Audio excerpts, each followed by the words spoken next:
Isang recipe na masarap at masustansya. Sinabawang crab with gulay. Yan ang ating ibabahagi na naman sa inyo.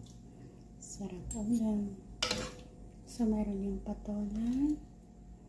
Mayroon din yung vegetables. Ganyan ka.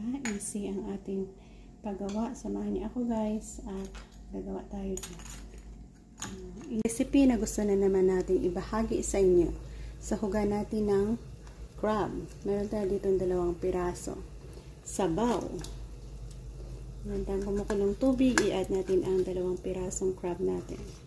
Next sa crab natin, kamatis at onion.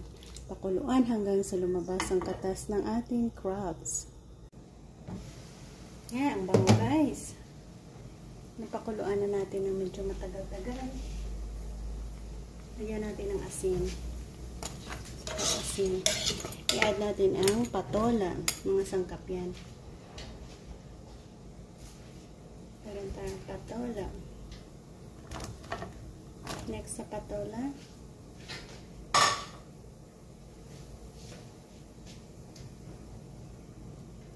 Add na rin natin ang siling haba natin.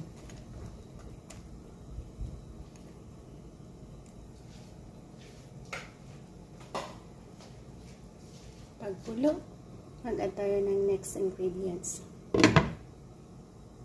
Ayan. Perfect.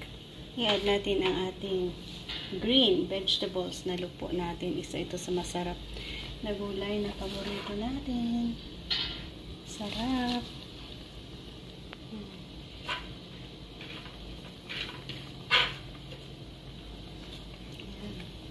Lagyan natin ng 1 pirasong pampaasim.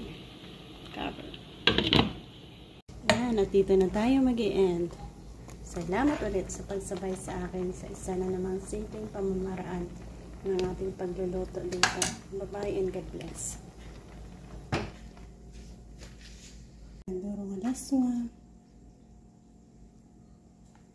Kasag.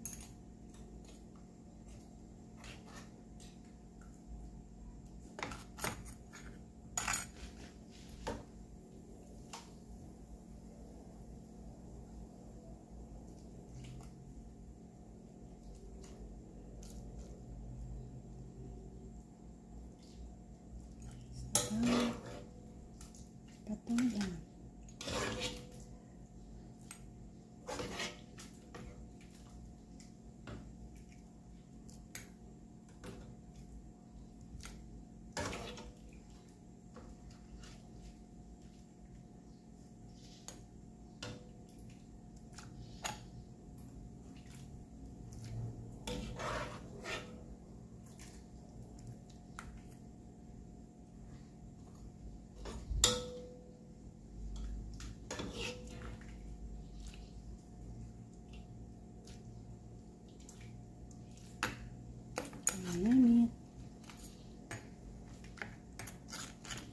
And that's all.